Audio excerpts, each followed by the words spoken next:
नमस्कार बच्चों, मैं आशुतोष सिंह गुरुकुल के इस मंच से एक बार फिर से आपका जोरदार स्वागत करते हैं और आई होप कि आप लोग भी काफ़ी अच्छे होंगे। बच्चों, जैसा कि आप लोगों ने पिछली वीडियो में, पिछले सेशन में आपने कॉन्स्टिट्यूशन के पंचायती राज व्यवस्था के बारे में पढ़ा होगा और उसमें सीधा आपको फ़ायदा ज़रूर मिला होगा, उसमें कोई दो राय नहीं है। और आज का जो टॉपिक है ये हिस्ट्री से रिलेटेड है, मॉडर्न हिस्ट्री से है और इसमें कुछ हम क्षेत्रीय राज्य के क्वेश्चन लेकर के आए हैं। और क्षेत्रीय राज्य में जैसे सिख हो गए, मराठा हो गए, निजाम हो गए, राजपूत हो गए, तो इन सब के बारे में हम यहाँ से चर्चा करेंगे। और देखिए, जो आज की चर्चा है वो शायद हम क्लास में ये चर्चा कम कर पाते होंगे क्योंकि ये सब छोटे छोटे राज्य हैं, क्षेत्रीय राज्य हैं, तो इसलिए जो चर्चा वहाँ पर नहीं होती है वो चर्चा विशेष तौर पर आज यहाँ पर होने वाली है। और ये जो हमारे शासक रहे हैं, भारत के क्षेत्रीय शासक रहे हैं, इनकी सामाजिक स्थिति, इनकी राजनीतिक स्थिति और इनके जो ईस्ट इंडिया कंपनी के रिलेशंस रहे हैं उसके बारे में आपको यहाँ पर नज़दीक से पढ़ने का मौका मिलेगा और हम आपके दिमाग तक, आपके दिलों तक पहुँचाने का एक बड़ा प्रयास करने जा रहे हैं। और आप ये समझ लीजिए कि ये आप सिखों का या मैसूर का या पंजाब के लोगों का या मराठा के लोगों का इतिहास नहीं पढ़ रहे हैं, बल्कि आप अपने देश के इतिहास को पढ़ रहे हैं और इससे आप बहुत कुछ सीख सकते हैं, समझ सकते हैं, सोच सकते हैं और अपने को भी और अपने देश को भी आगे बढ़ा सकते हैं, क्योंकि आप ये समझ सकते हैं कि इसमें जो भी सारी बातें हो रही हैं वो आपके देश से रिलेटेड है। तो आइए देखिए, आज का जो टॉपिक है वो अवध, मैसूर, पंजाब, मराठा, सिख राज तथा ईस्ट इंडिया कंपनी के रिलेशंस रहे हैं, इसके बारे में हम लोग चर्चा करते हैं और आज चर्चा मजेदार होने वाली है। आइए देखिए, पहला क्वेश्चन आपके सामने ये रहा और ये बड़ा क्वेश्चन है और देखिए इसमें ये क्वेश्चन पूछा भी जा चुका है कई परीक्षा के बारे में। तो देखिए, इसमें पढ़ना शुरू कर दीजिए। निम्नलिखित में से, इसमें आप इसको पढ़िएगा, निम्नलिखित में से कौन 18वीं शताब्दी में अवध राज्य का संस्थापक था। इसमें चर्चा किसकी हो रही है? अवध की हो रही है। अब ये आपको ये ढूंढना है कि अवध का क्षेत्र कहां से कहां तक था। तो देखिए, अवध का जो क्षेत्र है वो आप बता सकते हैं, ये जो ईस्ट इंडिया कंपनी थी, जो अंग्रेज लोग थे, तो अंग्रेज लोगों का जो शासन का पॉइंट था वो बंगाल था। बंगाल था, तो अंग्रेज लोगों की राजधानी बंगाल थी और उसके बाद ये अवध जो पड़ता था ये बीच में पड़ता था अवध में, और अवध जो था बीच में था और इधर जो नीचे थे वो मराठा लोग थे। तो आप ये कह सकते हैं कि जो अवध राज्य था वो अंग्रेजों के सत्ता से और मराठों की सत्ता के बीच में था। और इसका जो पश्चिमी विस्तार है, अवध का जो पश्चिमी छोर है, अवध का जो पश्चिमी छोर था वो पश्चिमी छोर आप बताएंगे कन्नौज तक था। कन्नौज तक था, ये पश्चिमी छोर कन्नौज हो गया। और जो पूर्वी छोर है, जो पूर्वी छोर है वो आप बताएंगे कर्मनासा नदी, कर्मनासा नदी है। अर्थात आप कह सकते हैं कि अवध एक ऐसा क्षेत्र था जो बंगाल और मध्य प्रदेश के बीच में था। अर्थात जहां पर ईस्ट इंडिया कंपनी की सत्ता थी और जहां पर मराठों की सत्ता थी, तो उनके बीच में एक राज्य हुआ करता था अवध। और अवध का जो क्षेत्रफल था वो पश्चिम में कन्नौज से शुरू होकर के पूर्व में बिहार तक, ये कर्मनासा नदी तक फैला हुआ था। तो पश्चिम में कन्नौज से लेकर के लखनऊ, लखनऊ से लेकर के पूरा पूर्वांचल और पूर्वांचल से लेकर के ये कर्मनासा नदी तक फैला हुआ था और ये बड़ा महत्वपूर्ण क्षेत्र हुआ करता था। और इसमें यही पूछ रहा है कि निम्नलिखित में से 18वीं शताब्दी में अवध राज्य का फाउंडर कौन था, अवध राज्य का संस्थापक कौन था, तो उसके बारे में आपको यहाँ पर चर्चा करनी है। तो अवध राज्य की स्थापना, अवध राज्य की स्थापना 1722 में, और आप कह सकते हैं सादत खां के द्वारा की गई थी। सादत खां के द्वारा की गई थी। और ये सादत खां का एक और नाम है, अगर सादत खां आपको ऑप्शन में ना मिले तो बुरहानुल मुल्क, बुरहान उल मुल्क कह सकते हैं इसके दो नाम है, पहला नाम है सादत खां और जो दूसरा नाम है बुरहानुल मुल्क है। और जो ये अवध की स्थापना की गई थी, तो अवध की स्थापना से पहले अवध किसके अंडर में था? तो मुगलों के अंडर में था, क्योंकि जब मुगलों की सत्ता चल रही थी, चाहे वो अकबर हो, चाहे औरंगजेब हो, चाहे शाहजहां हो, चाहे जहांगीर हो, जितने भी बड़े शासक थे, तो वो जो क्षेत्रीय राज थे, चाहे वो पंजाब हो, चाहे वो मराठों का राज हो, चाहे राजपूतों का राज हो, चाहे वो अवध राज हो, ये सब तो मुगलों के अंडर में ही था। लेकिन औरंगजेब के मर जाने के बाद जो केंद्रीकरण उनका था वो बिखर चुका था, विकेंद्रीकरण शुरू हो गया था। और ख़ास करके जब मोहम्मद शाह रंगीला का शासन आया तो अवध भी अलग हो गया, हैदराबाद भी अलग हो गया, रुहेलखंड भी अलग हो गया। अर्थात ये निजाम हो गए, सादत खां हो गए, ये सारे लोग अपने अपने राज्यों को स्वतंत्र कर रहे थे। तो अवध राज्य की जब स्थापना हुई थी तो उस समय मुगल बादशाह जो था वो रोशन अख्तर कह सकते हैं। रोशन अख्तर को इतिहास में किस नाम से जाना जाता है? मोहम्मद शाह के नाम से जाना जाता है। तो मोहम्मद शाह के शासनकाल में सबसे ज़्यादा स्वतंत्र राज्य की स्थापना हुई थी, चाहे वो बंगाल में मुर्शिद कुली खां हो, चाहे अवध में सादत खां हो, चाहे वो हैदराबाद में चिनकिलिच खां हो, चाहे वो बरेली में रुहेलखंड में रुहेला सरदार लोग हों। तो इन लोगों ने यहाँ पर अलग अलग छोटे छोटे राज्यों की स्थापना की थी। तो ये जो सादत खां था, बुरहानुल मुल्क कौन था? तो आप बताएंगे अवध राज्य का संस्थापक था। और ये अवध में मोहम्मद शाह रंगीला ने इसे अवध में सूबेदार के पद में नियुक्त किया था। तो जैसे अगर पूछा जाए कि ये बुरहानुल मुल्क या सादत खां जिसने इसकी स्थापना की थी, ये स्वतंत्र शासक बनने से पहले किस पद पर विराजमान था? तो आप बताएंगे अवध का सूबेदार था। लेकिन जब इसने देखा कि सारे राज्य अलग हो रहे हैं तो इसने भी 1722 में अवध को एक स्वतंत्र राज्य की दर्जा इसने दिला दिया था। और ये कन्नौज से, पश्चिम में कन्नौज से शुरू होकर के लखनऊ, इलाहाबाद, अयोध्या, पूरा पूर्वांचल, कर्मनाशा नदी तक ये क्षेत्र फैला हुआ था। और ये कहा जाता है कि ये अंग्रेजों के लिए दुधारू गाय हुआ करता था। अर्थात अंग्रेजों ने अवध को बफर स्टेट के रूप में प्रयोग किया था, अर्थात जितना चाहा उतना दोहन अवध का किया था। तो अवध से बड़ी मात्रा में बड़ा फायदा जो है ईस्ट इंडिया कंपनी के लोगों को मिला था, अंग्रेजों को बड़ा फायदा मिला था। यही वजह है कि अंग्रेज बहुत जल्दी से, तेजी से जो ईस्ट इंडिया कंपनी है वो तरक्की करती चली जा रही थी, क्योंकि अवध का जो पैसा था वो पैसा सीधे तौर पर किसको फायदा पहुंचा रहा था? अंग्रेजों को। और देखिए अवध की जो राजधानी थी, तो पहली जो राजधानी थी 1722 में ये फैजाबाद हुआ करती थी, फैजाबाद। और फैजाबाद को आज हम लोग किस नाम से जानते हैं? अयोध्या के नाम से जानते हैं, अयोध्या के नाम से। तो पहला अवध की जो राजधानी है वो फैजाबाद थी, मतलब अयोध्या थी। लेकिन 1775 ईस्वी में, 1775 ईस्वी में अस्फाउद्दौला आया, अस्फाउद्दौला आया। तो अस्फाउद्दौला ने इस राजधानी का परिवर्तन कर दिया और फैजाबाद से ये कहाँ पर लेकर के गया? अयोध्या, फैजाबाद से ये लखनऊ ट्रांसफ़र कर दिया। तो बुरहानुल मुल्क ने, सादत खां ने अवध राज्य की स्थापना कर दी, राजधानी फैजाबाद बना दी, मतलब अयोध्या बना दी। लेकिन जब अस्फाउद्दौला आया तो उसने 1775 में इसे ट्रांसफ़र कर दिया, लखनऊ कर दिया। तो लखनऊ जो है वो राजधानी 1797 तक बनी रही है। अवध की पुरानी राजधानी फैजाबाद है, नई राजधानी लखनऊ थी। फिलहाल यहाँ पर ये पूछ रहा है कि निम्नलिखित में से कौन 18वीं शताब्दी में अवध राज्य का संस्थापक था?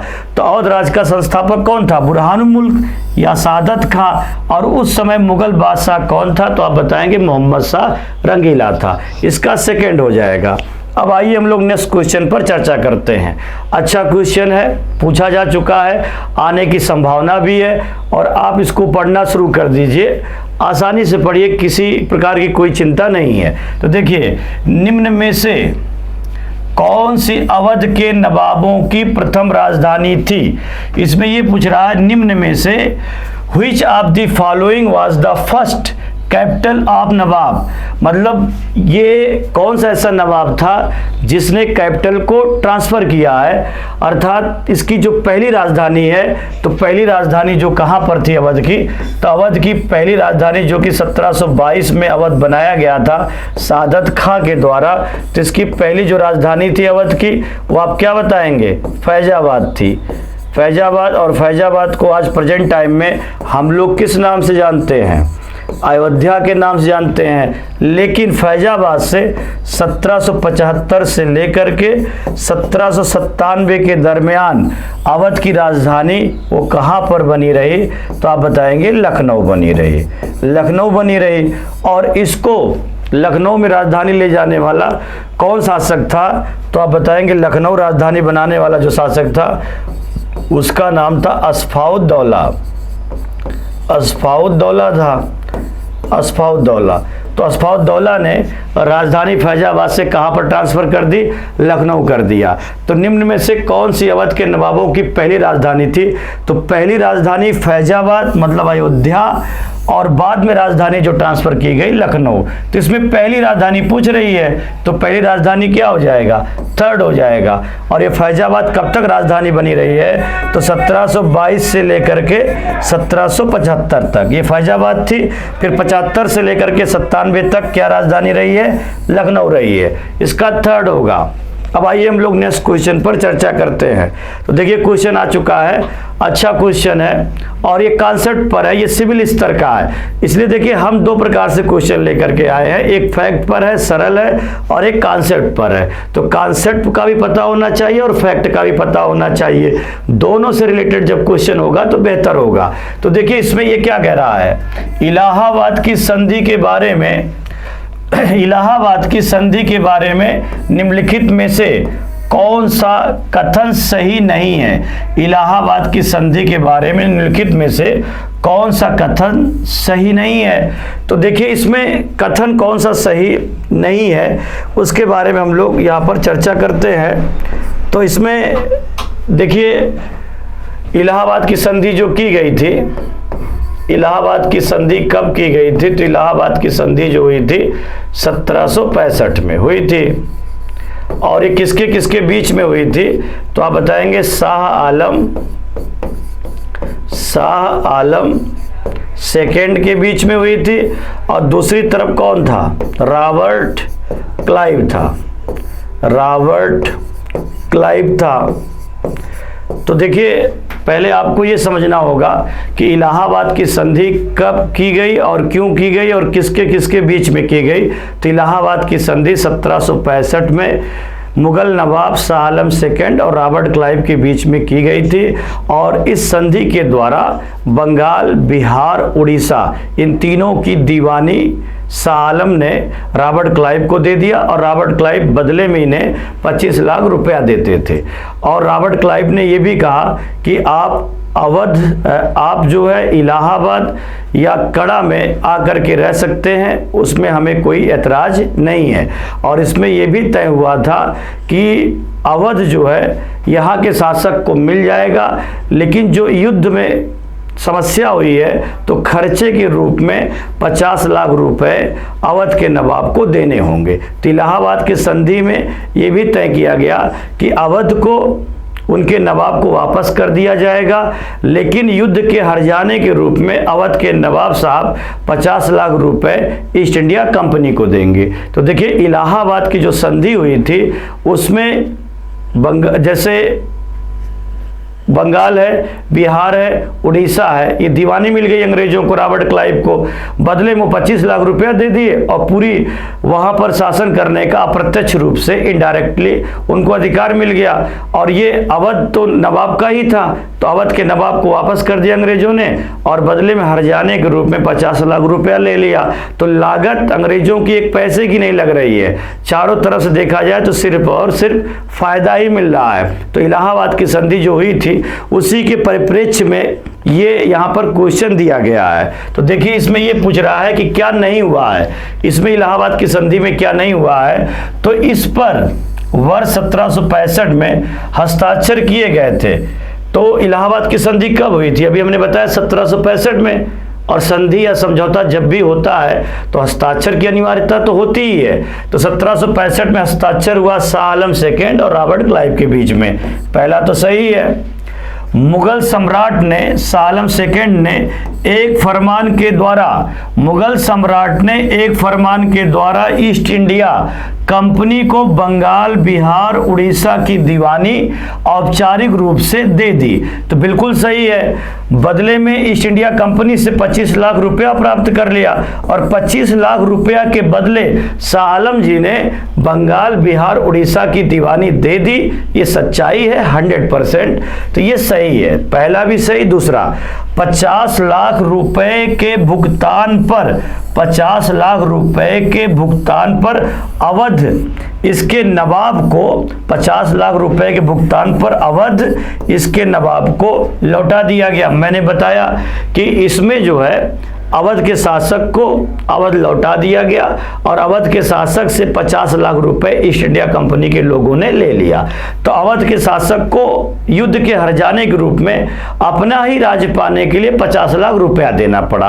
तो अवध के नवाब से 50 लाख रुपया मिल गया और उनको अवध उनका ही लौटा दिया गया और इधर 25 लाख रुपया दे करके बंगाल, बिहार और उड़ीसा की दीवानी प्राप्त कर ली। तो इसे धीरे धीरे जो है डायरेक्ट इनडायरेक्ट इनका जो प्रभाव है ईस्ट इंडिया कंपनी का बहुत तेजी से दमदार तरीके से बढ़ रहा है।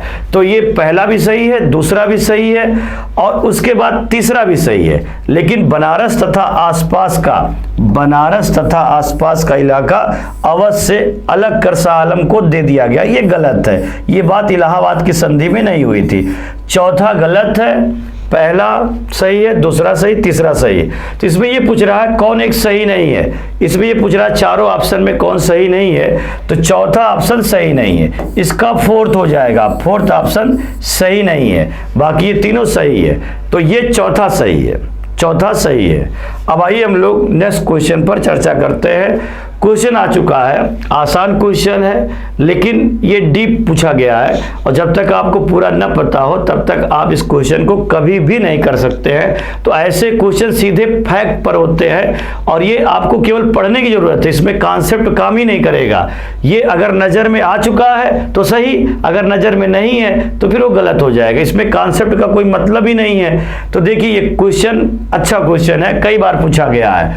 1799 में 1799 में किंग जॉर्ज को, ये ब्रिटेन का राजा था, ब्रिटेन का राजा किंग जॉर्ज। तो किंग जॉर्ज को बादशाहनामा किसने भेंट किया था? इसमें ये पूछ रहा है कि 1799 में बादशाहनामा को किसने भेंट किया था और किसको किया था। तो किसको मतलब किंग जॉर्ज को किसने बादशाहनामा भेंट कर दिया। तो आपको सीधा बताते हैं कि बादशाहनामा है क्या। तो बादशाहनामा एक राजाओं की किताब है और इसको हम लोग पादशाहनामा भी कहते हैं, चाहे पादशाहनामा कहिए चाहे बादशाहनामा कहिए, एक ही चीज़ है। और ये जो लिखी गई थी बादशाहनामा, तो ये आप बताएंगे शाहजहां के समय लिखी गई थी, शाहजहां के समय लिखी गई थी और शाहजहां का जो शासन काल था वो 1627 से लेकर के 1658 तक था। तो इन्हीं के समय लिखी गई थी और इनको लिखने वाला जो इनका दरबारी इतिहासकार था, शाहजहां का जो दरबारी इतिहासकार था उसका नाम था अब्दुल हमीद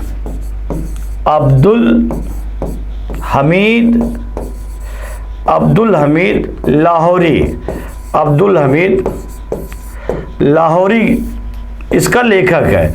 अब्दुल हमीद लाहौरी ने बादशाह नामक किताब को लिखा था। तो इस किताब को जो है, जो अब्दुल हमीद लाहौरी ने लिखा है, उसको 1799 में जो अवध के नवाब थे, अवध के नवाब का नाम था, अवध के जो नवाब थे उस नवाब का नाम था सदाकत अली।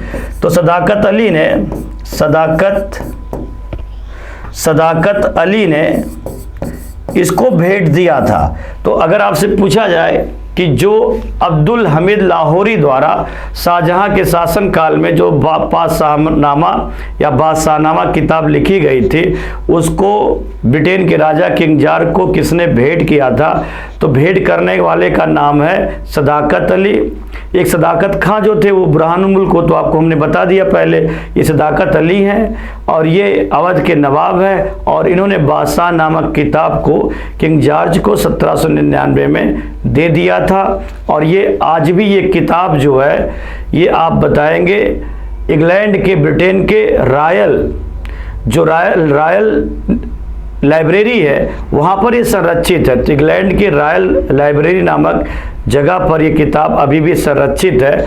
और ये सदाकत अली जो था ये अवध का नवाब था और इसी ने 1801 में जो गवर्नर जनरल थे लॉर्ड विलेजली उनसे सहायक संधि किया था। तो ये गवर्नर जनरल लॉर्ड विलेजली से सहायक संधि करने वाला अवध का नवाब जो था उसका नाम था सदाकत अली। तो इसी ने ये किताब रखी। तो देखिए ये पूछ रहा है कि 1799 में किंग जॉर्ज को बादशाहनामा किसने भेंट किया। तो पहले ये याद करना होगा बादशाहनामा है क्या, तो आप बता दीजिएगा। ये शाहजहां के दरबारी कवि अब्दुल हमीद लाहौरी के द्वारा लिखी गई एक किताब है। राजाओं से मुगल वंश से जुड़ी हुई एक किताब है और इस किताब को 1799 में जो ब्रिटेन के राजा थे किंग जॉर्ज उनको अवध के नवाब सदाकत अली के द्वारा इसे भेंट किया गया था। और ये किताब आज भी इंग्लैंड के रॉयल जो लाइब्रेरी है वहाँ पर अभी भी है। और ये वही सदाकत अली है जिसने 1801 में तत्कालीन गवर्नर जनरल लॉर्ड विलेजली से सहायक संधि भी या सहायक समझौता किया था। तो भेंट करने वाला अवध का नवाब सदाकत अली है। तो इसका जो हो जाएगा, कहाँ का नवाब है, अवध का नवाब सदाकत अली, इसका थर्ड हो जाएगा। अब आइए हम लोग नेक्स्ट क्वेश्चन पर चर्चा करते हैं। क्वेश्चन आ चुका है, अच्छा क्वेश्चन है, अक्सर पूछा जाता है। ये सब क्षेत्रीय शासक है, इन पर चर्चा क्लास में विस्तार से नहीं हो पाती है। तो देखिए किसकी सहायता से हैदर अली ने 1755 में, किसकी सहायता से हैदर अली ने 1755 में डिंडीगुल में एक आधुनिक शस्त्रागार की स्थापना की थी। एक आधुनिक शस्त्रागार की स्थापना जो की गई थी डिंडीगुल में। तो डिंडीगुल कहाँ पर है, तो आप बताएंगे तमिलनाडु में है। और देखिए विजयनगर जब ये खत्म हुआ, विजयनगर का साम्राज्य जब खत्म हुआ तो फिर वहाँ पर विजयनगर के बाद वाडियार वंश के राजा शासन करते थे। वाडियार वंश का शासक था, लेकिन इनके राजाओं से जुड़े हुए जो भी लोग थे उनको पराजित करके और मैसूर का राजा कौन बन गया, उस समय मैसूर का राजा हैदर अली बन गया। तो हैदर अली ये जानता था कि जब तक हम आधुनिक शस्त्रागार नहीं बनाएंगे, जब तक हम अपने हथियार या युद्ध सामग्री मजबूत नहीं करेंगे, तब तक जो है हम बाहरी लोगों से मुकाबला नहीं कर सकते। और देखिए हैदर अली जो मैसूर का शासक है, इसके दुश्मनों में मराठा भी थे, निजाम भी थे और क्षेत्रीय शासक भी थे। तो ये जानता था अगर हमें मराठों से बचना है, निजामों से बचना है, अंग्रेजों से बचना है, तो हमें एक मजबूत शस्त्रागार स्थापित करना होगा। और ये समझ रहा था कि आधुनिक शस्त्रागार के मामले में इस समय यूरोपियन लोग आगे हैं, क्योंकि यूरोप जो था वो हमेशा एशिया से 100 साल आगे चल रहा था, क्योंकि वहाँ पर पुनर्जागरण 100 साल पहले हुआ था, जब हमारे यहाँ तमाम प्रकार की सामाजिक या धार्मिक कुरीतियाँ चल रही थी। तब यूरोप में नए नए आविष्कार हो रहे थे, चाहे वो पिस्टल बनाने की बात हो, चाहे वो बल्ब के आविष्कार की बात हो, चाहे टेलीविजन के आविष्कार की बात हो या किसी के आविष्कार की बात हो, तो उसमें सबसे पहले यूरोपियन लोगों का नाम आता है। तो शस्त्र बनाने में भी सबसे पहले यूरोपियन लोग थे। तो ये दूरदर्शी व्यक्ति था हैदर अली, बड़ा जानकार था, बड़ा राजनीतिक था। ये जानता था कि अगर हमें निजामों से पार पाना है, मराठों से पार पाना है, अंग्रेजों से पार पाना है, तो हमें एक आधुनिक शस्त्रागार बनाना होगा। और जब हमारे पास आधुनिक शस्त्र होंगे तो आधुनिक शस्त्र से मुकाबला आधुनिक युद्ध का हम कर सकते हैं। लेकिन इसके लिए वो सहारा भारत से नहीं ले सकता था, क्योंकि भारत हैदर अली के समय टूटा हुआ भारत था। कई राज्यों में बिखरा हुआ भारत था, बड़ी सत्ता यहाँ पर नहीं चल रही थी।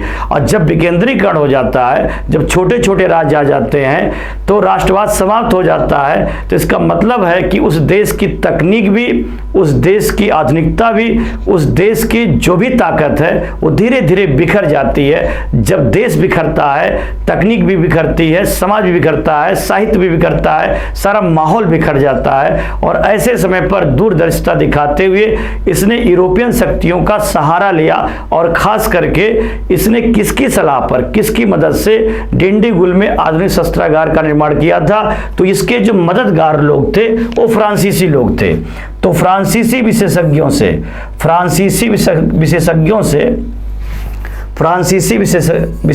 से मदद ली थी, फ्रांसीसी विशेषज्ञ से। तो आपसे अगर पूछा जाए कि आधुनिक शस्त्रागार डिंडीगुल में जो 1755 में हैदर अली ने स्थापित किया था, तो उसमें इसने सहायता किसकी ली थी? फ्रांसीसियों की ली थी। क्योंकि चाहे वो फ्रांसीसी हो, चाहे अंग्रेज हो, चाहे डच हो, चाहे डेनिश हो, वो हमेशा भारतीयों से आगे रहे हैं, क्योंकि वो यूरोपियन महाद्वीप से आते थे और वो एशिया महाद्वीप से काफ़ी आगे था, आधुनिक था, एडवांस भी था। तो किसकी स्थापना इसने जो है, मतलब किसकी सहायता से आधुनिक शस्त्रागार को स्थापित किया था? फ्रेंच विशेषज्ञ से, फ्रांसीसी विशेषज्ञ से। डी ऑप्शन सही हो जाएगा, इसका डी होगा। अब आइए हम लोग नेक्स्ट क्वेश्चन पर चर्चा करते हैं।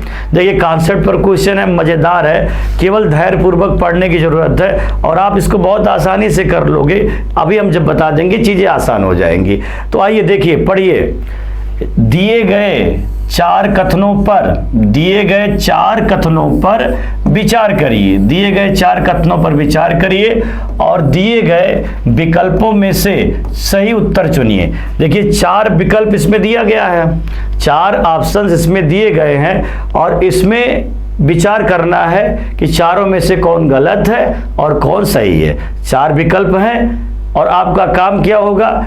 ये छांटना होगा कौन सही है और कौन गलत है। तो पहला विकल्प देखिए, हैदर अली ने 1757 ईस्वी में डिंडीगुल में एक आधुनिक शस्त्रागार की स्थापना की। तो अभी हमने पिछले क्वेश्चन बताया कि आधुनिक शस्त्रागार की स्थापना फ्रांसीसियों की मदद से डिंडीगुल में 57 में नहीं हुआ था भैया, बल्कि 1755 में हुआ था। ये तो गलत हो गया क्योंकि ये 57 दिया गया है, तो ये गलत है और ये 55 होना चाहिए, ये तो गलत। हैदर अली की मृत्यु 1783 ईस्वी में हुई थी।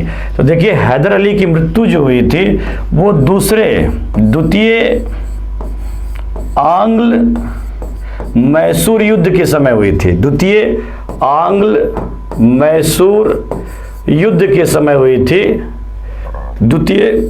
मैसूर युद्ध के समय हुई थी। उस समय भारत का गवर्नर जनरल तो जो था, बंगाल का जो गवर्नर जनरल था वारेन हेस्टिंग्स था। तो देखिए दूसरे आंग्ल मैसूर युद्ध के समय इनकी डेथ हुई थी हैदर अली की, और वो 83 में नहीं हुई थी। हैदर अली की मृत्यु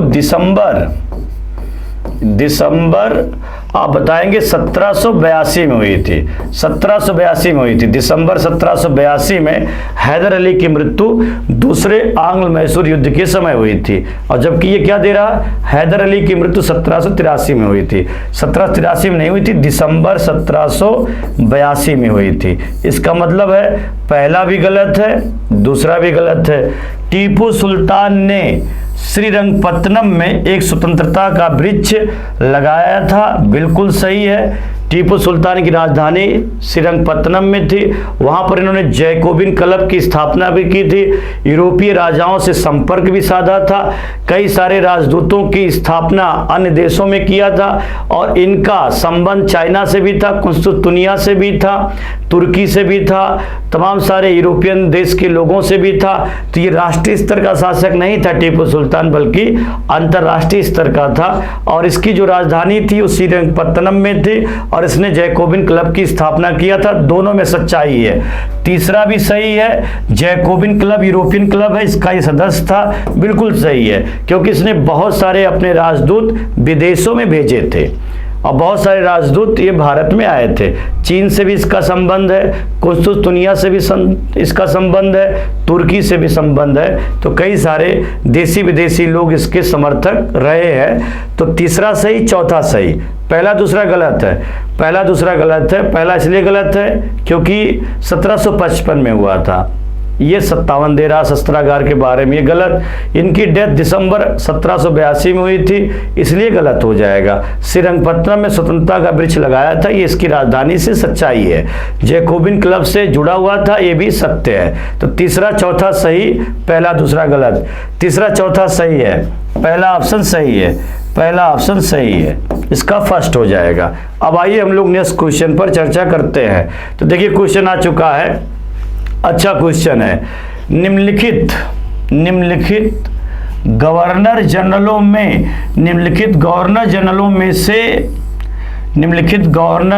में से किसने टीपू सुल्तान के खिलाफ त्रिपक्षीय गठजोड़ बनाया था? त्रिपक्षीय गठजोड़ बनाने वाला गवर्नर जनरल का पता लगाना है। त्रिपक्षीय गठजोड़ किसने बनाया था? तो टीपू सुल्तान के खिलाफ त्रिपक्षीय गठजोड़ किसने बनाया था? अब देखिए त्रिपक्षीय गठजोड़ है क्या, इसका मतलब त्रिपक्षीय। तो ये त्रिपक्षीय लोग है कौन? तो कौन ऐसे लोग थे जो टीपू सुल्तान के खिलाफ चले गए? तो देखिए त्रिपक्षीय में तीन लोग थे। जैसे हैदराबाद का निजाम हो गया, महाराष्ट्र के मराठा लोग हो गए, और तीसरी शक्ति कौन है? अंग्रेज हो गए। तो आप ये कह सकते हैं कि टीपू सुल्तान के तीन बड़े दुश्मन हो गए थे।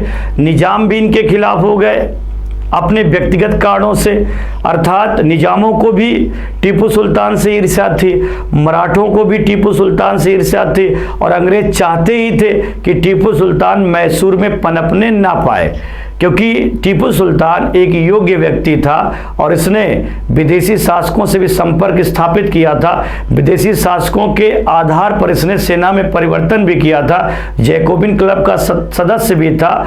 और इसके समय जो है टीपू सुल्तान के समय आपने सुना होगा, टीपू सुल्तान के समय 1790 और 92 में 1790 और 92 में आप कह सकते हैं 1790 और 92 में आप कह सकते हैं तीसरा आंग्ल मैसूर युद्ध हुआ था। तीसरा आंग्ल मैसूर युद्ध जो हुआ था वो कब हुआ था? तो तीसरा आंग्ल मैसूर युद्ध 1790 से 92 तक चला था। और इसमें टीपू सुल्तान एक तरफ है, मराठा, निजाम और अंग्रेज एक तरफ है। और इसमें तीसरे आंग्ल मैसूर युद्ध में ये तीनों तिकड़ी जीत जाती है, टीपू सुल्तान हार जाता है। और जब हार जाता है तो इस समय गवर्नर जनरल जो है तीसरे आंग्ल मैसूर युद्ध के समय लॉर्ड कॉर्नवालिस था। और इसी लॉर्ड कॉर्नवालिस ने अंग्रेजों के खिलाफ मराठों को और निजामों को तैयार कर लिया था। और जब वो हार जाता है टीपू सुल्तान, तो वहां पर एक संधि होती है, श्रीरंगपट्टनम की संधि होती है। तो श्रीरंगपट्टनम की जब संधि होती है तो इसमें बड़ा नुकसान किसको उठाना पड़ता है? श्रीरंगपट्टनम की संधि में बड़ा नुकसान टीपू सुल्तान को उठाना पड़ता है। इसमें आधा साम्राज्य 50% साम्राज्य जो मैसूर का है वो आप बता सकते हैं इनके दुश्मनों के हाथ में चला जाता है। तो जैसे 12 महल हो गया, डिंडीगुल हो गया, मंगलौर हो गया, तो ये सब अंग्रेजों के हाथ में आ जाएगा।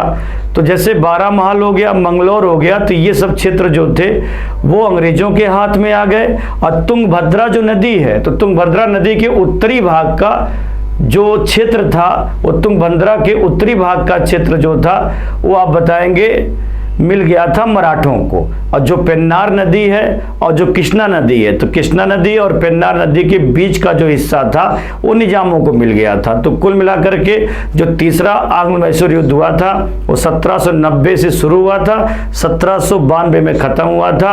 और ये आमने सामने की लड़ाई थी और उसमें 3 दुश्मन इनके हो गए थे, निजाम, मराठा और ईस्ट इंडिया कंपनी के गवर्नर जनरल लॉर्ड कॉर्नवालिस। ये तीनों की संयुक्त सेना एक तरफ और इधर जो है टीपू सुल्तान एक तरफ। बड़ी लड़ाई थी, लेकिन इसमें टीपू सुल्तान हार जाता है और जब हार जाता है तो श्रीरंगपत्तनम की संधि करने के लिए मजबूर हो जाता है, क्योंकि राजधानी इसकी श्रीरंगपत्तनम में थी और यहाँ तक इनके दुश्मन पहुंच चुके थे।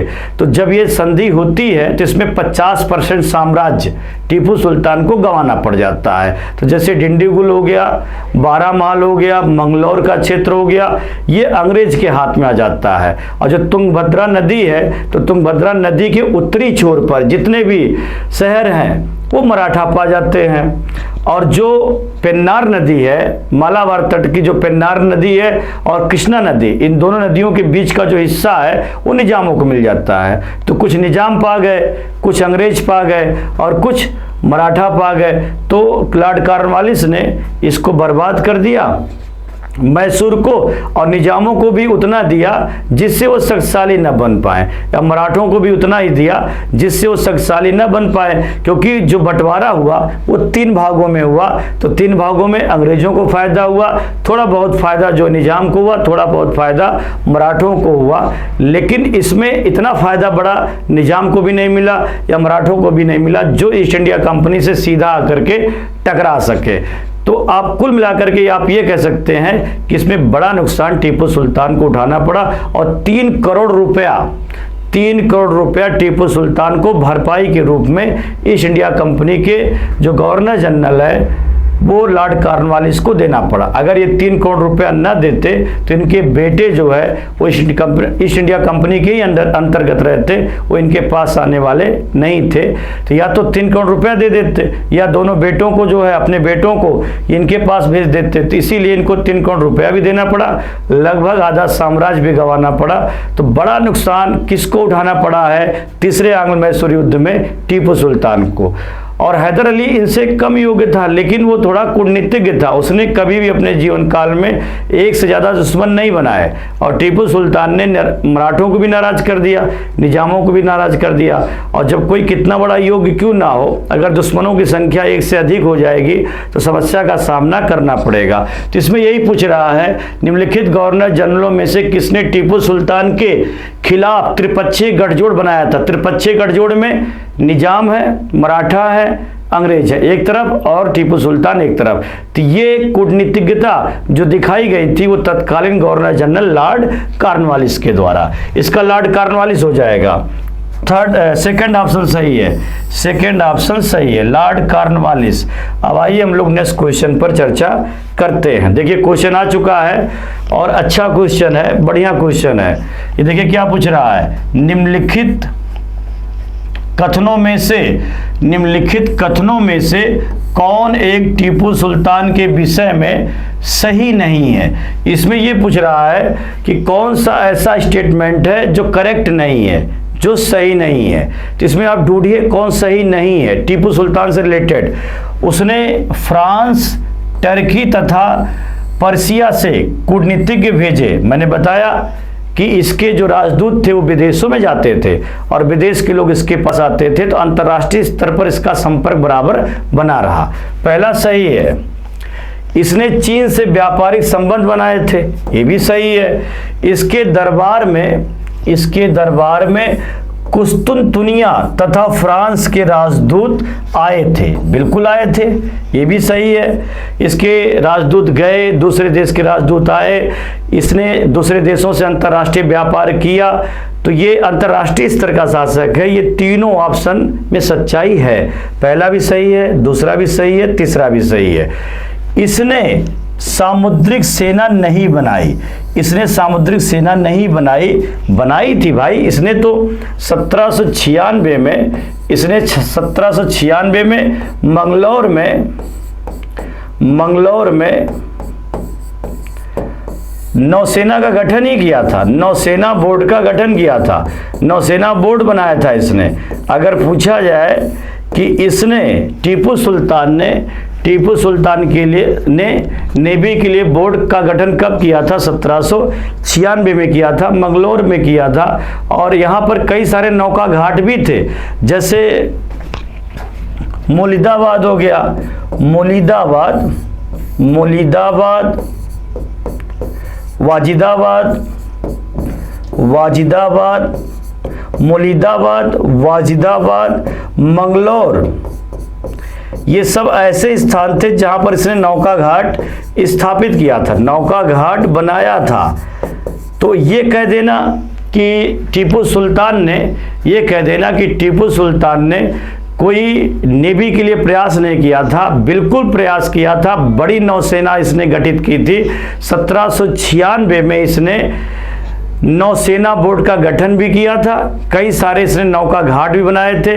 मंगलौर में भी इसने नौका घाट बनाया, मोलिदाबाद में भी बनाया था, वाजिदाबाद में बनाया था। एक बड़ी नौसेना इसने तैयार की थी, क्योंकि नेवी के बोर्ड का गठन इसके द्वारा किया गया था। तो जो चौथा ऑप्शन कह रहा है कि उसने सामुद्रिक सेना नहीं बनाई थी, तो क्या इसने सामुद्रिक सेना नहीं बनाई थी? बिल्कुल बनाई थी। बोर्ड का गठन भी किया था, नौका घाट भी बनाए थे। तो ये चौथा गलत है, चौथा गलत है और बाकी ये तीनों सही है। लेकिन ये पूछ क्या रहा, कौन सही नहीं है? तो कौन सही नहीं है? तो पहला भी सही है, दूसरा भी सही है, तीसरा भी सही है, चौथा गलत है। तो यही चौथा सही है, चौथा ऑप्शन इसका सही है। इसने सेना का गठन किया था, लेकिन ये पूछ रहा कौन सही नहीं, तो चौथा सही नहीं है, डी ऑप्शन सही है। अब आइए हम लोग नेक्स्ट क्वेश्चन पर चर्चा करते हैं।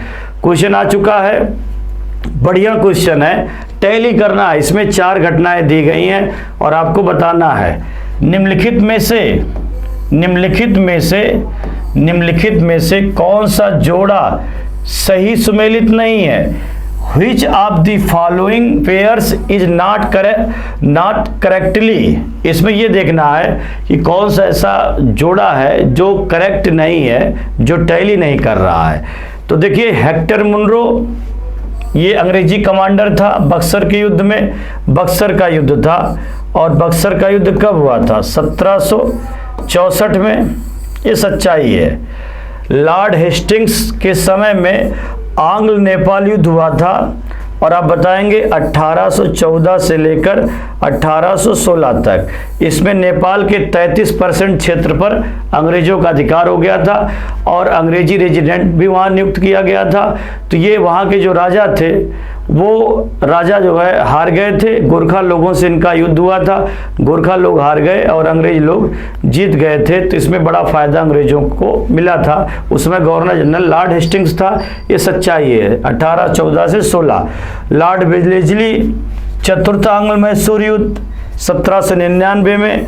और इस युद्ध में जो टीपू सुल्तान था, तो चौथे आंग्ल मैसूर युद्ध में, जो कि 1799 में लड़ा गया था, उसमें टीपू सुल्तान मार दिया गया था। लॉर्ड कॉर्नवालिस तृतीय आंग्ल मराठा युद्ध, तृतीय आंग्ल मराठा युद्ध कब लड़ा गया था? तो 1817 से 1818 में लड़ा गया था। और ये जो लड़ाई हुई थी, ये मराठा और तत्कालीन गवर्नर जनरल लॉर्ड हेस्टिंग्स थे। इस घटना में भी लॉर्ड हेस्टिंग्स था।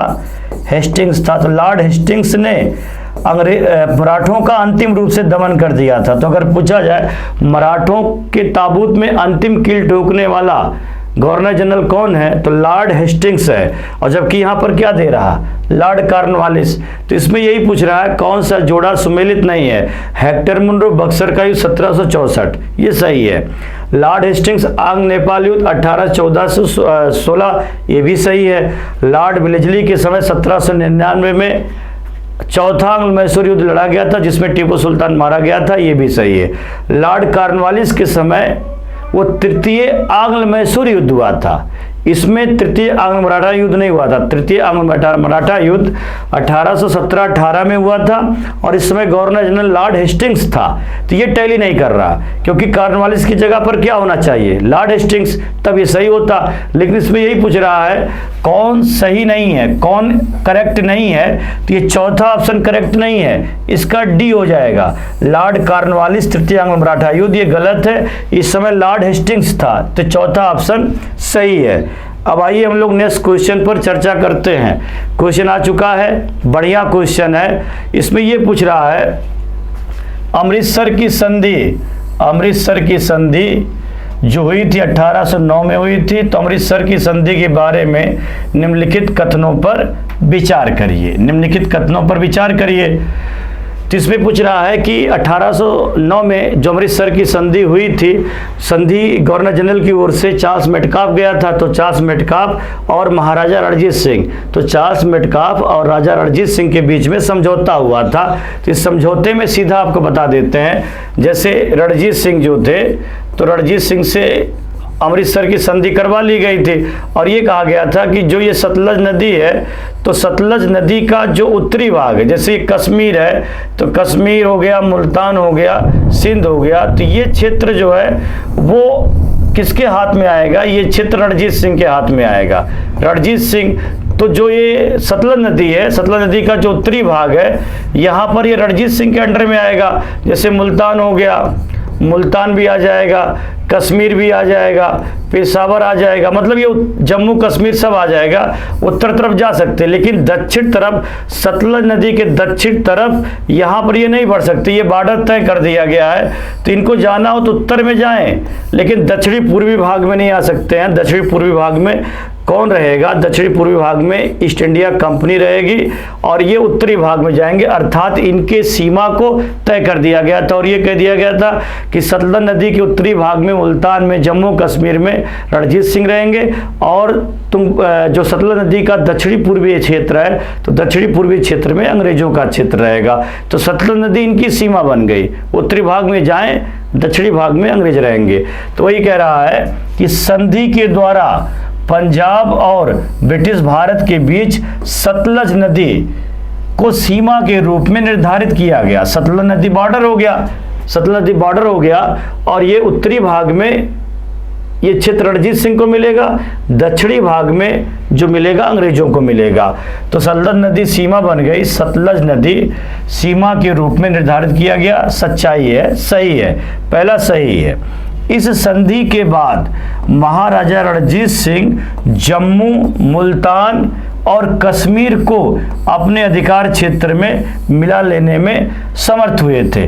तो ये कश्मीर, जम्मू, मुल्तान ये इनके अंडर में आ गया, क्योंकि उत्तर में बढ़े, ये उत्तर में बढ़ सकते, लेकिन दक्षिण में इन्हें बढ़ने का अधिकार नहीं है। तो पहला भी सही है, दूसरा भी सही है, पहला दूसरा सही है। और ये जो हस्ताक्षर हुआ था उस समय चार्ल्स मेटकाफ अधिकारी था उस समय, मेटकाफ, और आप कह सकते हैं महाराजा रणजीत सिंह के बीच में चीज़ें तय हुई थी, रणजीत सिंह। तो इसका जो हो जाएगा, दोनों सही है, पहला भी सही और दूसरा भी सही, दोनों स्टेटमेंट सही है।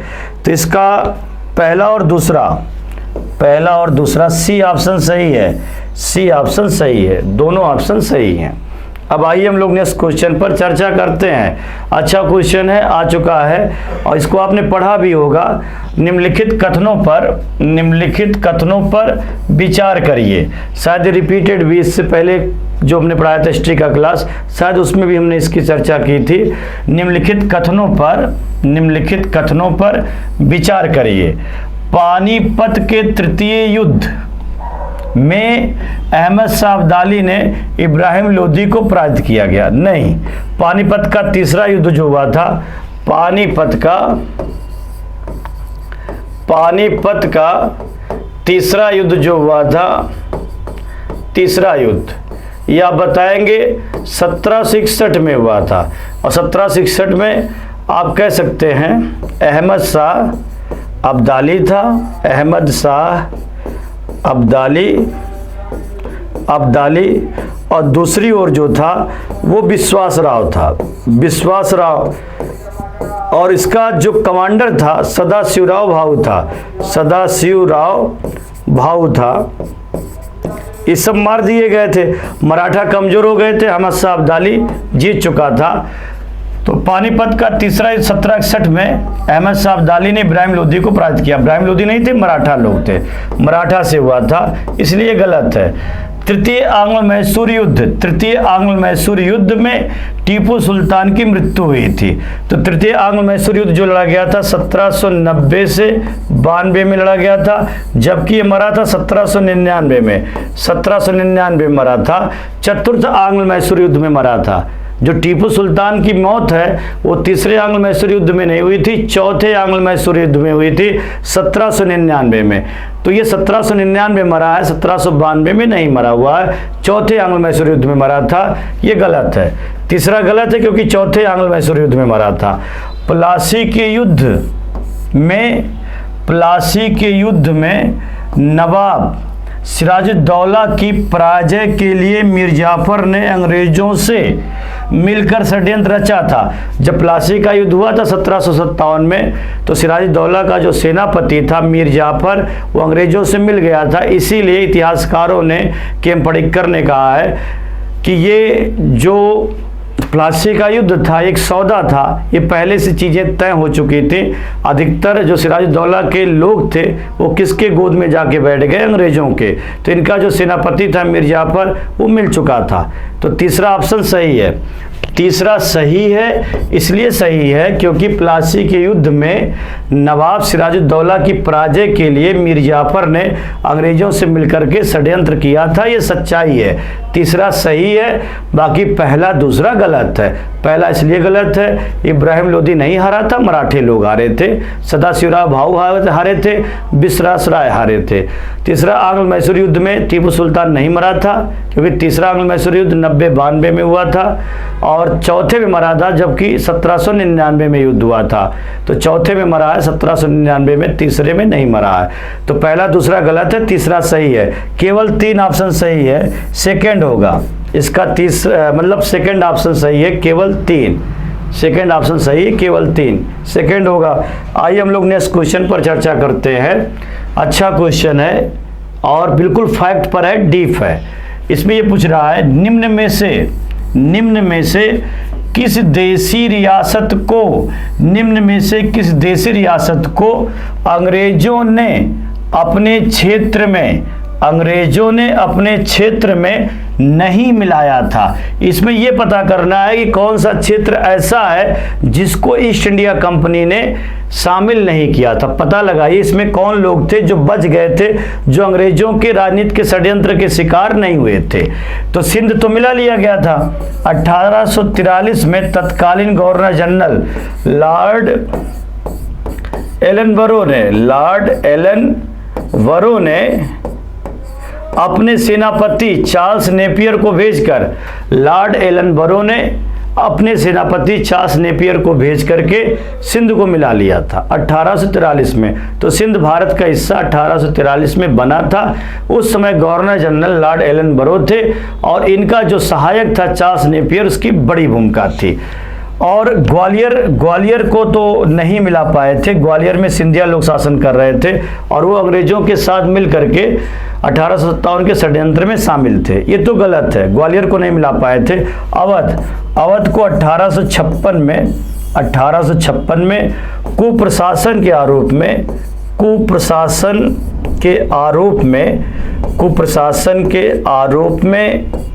आरोप में तत्कालीन गवर्नर जनरल लॉर्ड डलहौजी के द्वारा मिलाया गया था 1856 में। कुशासन के आरोप में अवध को तत्कालीन गवर्नर जनरल लॉर्ड डलहौजी ने डॉक्ट्रिन ऑफ लैप्स के तहत, हड़प नीति के तहत इसको मिला लिया था। और उस समय वहाँ का शासक वाजिद अली शाह था। 1856 में अंतिम शासक वाजिद अली शाह था। कुप्रशासन के आरोप में हड़प नीति के तहत डलहौजी के द्वारा मिला लिया गया था। और सतारा को भी 1848 में सतारा के जो शासक थे रड़ोजी बापू, तो इनके राज्य को, रड़ोजी बापू के राज्य को, सतारा को अंग्रेजों ने मिला लिया था। हड़प नीति के तहत सतारा हो गया, जैतपुर हो गया, संभल हो गया, झांसी हो गया, उदयपुर हो गया, बघाट हो गया। तो सबसे ज़्यादा राज्य का विस्तार भारतीय इतिहास में डलहौजी ने हड़प नीति के तहत किया है। दुनिया में भारत ही एक ऐसा देश है जहां पर हड़प नीति ला करके सीधे तौर पर रिटर्न में कह दिया कि हम तुम्हारे राज्य को हड़पने जा रहे हैं, और उसके द्वारा जो है मिला लिया गया था। इसमें कह दिया गया था कि जिस हिंदू और मुस्लिम राजा के पास अपनी स्वयं की संतानें नहीं है, वो दूसरे किसी भी व्यक्ति को गोद नहीं ले सकते हैं। तो झांसी, उदयपुर, बघाट या सतारा, संभल, इन सब ऐसे राज्य थे जो हड़प नीति के तहत आप कह सकते हैं डलहौजी ने मिला लिया था। और देखिए, डलहौजी सीधे साम्राज्यवादी दृष्टिकोण अपनाया था, और वो हर हाल में किसी भी कीमत पर किसी भी राज्य को छोड़ना नहीं चाहता था, और उसके हर राज्यों पर कुदृष्टि थी। वो चाहता था कि ज़्यादा से ज़्यादा हमारे साम्राज्य का विस्तार हो, और जितना हमारा साम्राज्य बढ़ेगा उतना ही दबाव बनाने में सफल होंगे ईस्ट इंडिया कंपनी के लोग। तो देखिए, इसमें कौन सा ऐसा राज्य था जो नहीं मिलाया गया था? ग्वालियर नहीं मिला पाए थे। ग्वालियर उनसे मिला हुआ था, और ग्वालियर नहीं मिलाया था। बाकी सिंध को मिला लिया 43 में, अवध को मिला लिया 56 में, सतारा को मिला लिया 48 में। और सबके लिए जिम्मेदार इन दोनों के लिए जिम्मेदार डलहौजी है, इसके लिए जिम्मेदार लॉर्ड एलनबरो है। तो ग्वालियर बच गया था यहाँ पर, इसमें ग्वालियर नहीं मिला था। सेकेंड हो जाएगा, सेकेंड होगा। अगला देखिएगा, प्रथम आंग्ल बर्मा युद्ध। प्रथम आंग्ल बर्मा युद्ध एक संधि द्वारा समाप्त हुआ, वह निम्नलिखित में से कौन सी है? तो देखिए, प्रथम आंग्ल बर्मा युद्ध जो लड़ा गया था, प्रथम आंग्ल बर्मा युद्ध जो लड़ा गया था, प्रथम आंग्ल बर्मा युद्ध जो लड़ा गया था 1824 से 26 तक, 1824 से 26 तक ये प्रथम आंग्ल बर्मा युद्ध लड़ा गया था। उस समय भारत के गवर्नर जनरल लॉर्ड एमहर्स्ट था, लॉर्ड एमहर्स्ट था, और लॉर्ड एमहर्स्ट ने बर्मा को पराजित कर दिया था। और फिर 1826 में यानदाबू की संधि करने के लिए 1826 में यानदाबू की संधि करने के लिए मजबूर कर दिया था, और यानदाबू की संधि करने के लिए मजबूर कर दिया। और जो बर्मा था, वहाँ का जो असम का क्षेत्र था, जैंतिया का क्षेत्र था, और ये सब सारे जो क्षेत्र थे, वो कुछ हिस्से जो थे बर्मा के, वो भारत में मिला लिए गए। और बर्मा में वहाँ के राजा को एक ब्रिटिश रेजिडेंट नियुक्त करने के लिए बाध्य किया गया। तो आप ये कह सकते हैं कि इसने अपनी सीमा का विस्तार, लॉर्ड एमहर्स्ट ने, ईस्ट इंडिया कंपनी ने अपनी सीमा का विस्तार म्यांमार तक कर दिया। जैंतिया का भाग, असम का भाग, और वहाँ पर जो अराकान है, तो अराकान हो गया, जैंतिया हो गया, असम का हिस्सा हो गया, ये सब सारे हिस्से कट करके म्यांमार से यहाँ पर लाए गए थे। तो चाहे जो भी संधि होती थी, जो भी युद्ध होता था, जो भी समझौता होता था, उसमें ब्रिटिश इंडिया जो है साम्राज्य के विस्तार को लेकर के, दबाव डालने के लेकर के, राजनीतिक चहलकदमी करने के लिए, राजनीतिक, आर्थिक, प्रशासनिक, भौगोलिक दबाव डालने के लिए एक मायाजाल बुनते हुए, सीधे आक्रामक रणनीति अपनाते हुए आसपास के देशों की सीमाओं को छोटा करने के लिए, अपने साम्राज्य की सीमाओं को बढ़ाने के लिए, जैसे जैसे इनकी साम्राज्य की सीमा बढ़ती, वैसे वैसे उस देश की सरकार पर इनका दबाव भी बढ़ता। जहां जहां पर जाते, जहां जहां पर सीमा बढ़ाते, वहां वहां पर इनका प्रभाव भी बढ़ता चला जाता, और दूसरे देश के राजा इनकी बात को मानने के लिए बाध्य हो जाते। भाई, जब दूसरे की जमीन अपने में मिला लेते, तो दूसरे की राजनीति में भी तो घुस जाते, प्रवेश कर लेते। और इन्होंने कह दिया कि आप मेरे एक रेजिडेंट को नियुक्त करिए। जब इनका रेजिडेंट जाता, दबाव डालता, और जब राजा पर दबाव डालता, तो फिर अंग्रेजों की सत्ता धीरे धीरे वहां पर प्रभावित होने लगती। तो आप ये कह सकते हैं, अपने साम्राज्य को देखते हुए और म्यांमार को भारत से सटा होने की वजह से यानडूब की संधि की थी, जैंतिया को मिला लिया, अराकान को मिला लिया, असम को मिला लिया, और वहाँ के राजा से कह दिया कि एक अंग्रेज रेजिडेंट नियुक्त करना अनिवार्य है। तो साम्राज्यवादी नीति के तहत ये सब काम हो रहा था। उस समय गवर्नर जनरल लॉर्ड एमहर्स्ट था। तो यानदाबू की संधि हुई थी, यानदाबू की संधि 1826 में हुई थी, प्रथम आंग्ल मराठा के समय हुआ था। डी सही है, डी ऑप्शन सही है। अब अगला देखिएगा,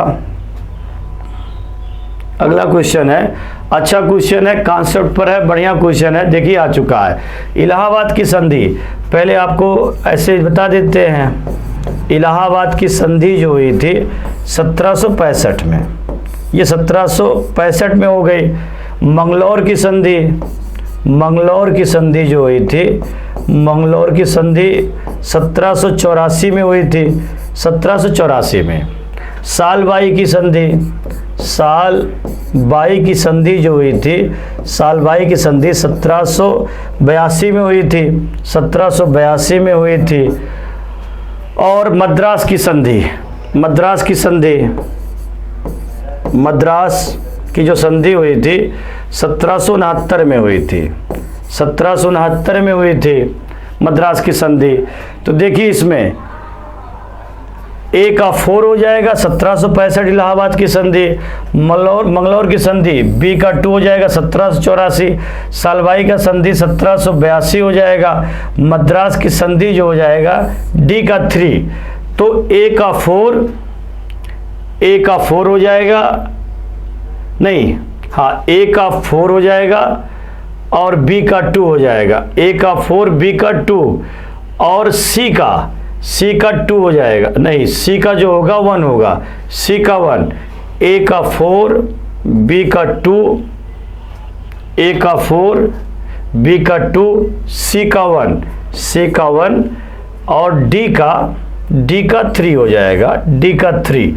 ये आपका थर्ड ऑप्शन सही है, थर्ड ऑप्शन सही है, इसका तीसरा होगा। तो देखिए 15 क्वेश्चन लेकर के आए थे क्षेत्रीय शासकों से रिलेटेड, और ये 15 क्वेश्चन जो है हमने आपको बता दिया है। ये 15 क्वेश्चन लेके आए थे, अच्छे क्वेश्चन थे, ये पूछे जा चुके हैं, कुछ नहीं भी पूछे गए तो उनकी प्रबल संभावनाएं बन रही हैं। और हमने प्रयास किया और आशा ही कर सकते हैं कि आपको भी कुछ समझने में जरूर मदद मिलेगी। आप लोग जुड़ते रहिए, समझते रहिए, नई नई चीज़ें आपको जरूर मिलेंगी, डेली मिलेंगी। और अगली बार जब हम क्लास लेके आएंगे तो संविधान के क्लास के साथ लौटेंगे। तब तक के लिए जय हिंद।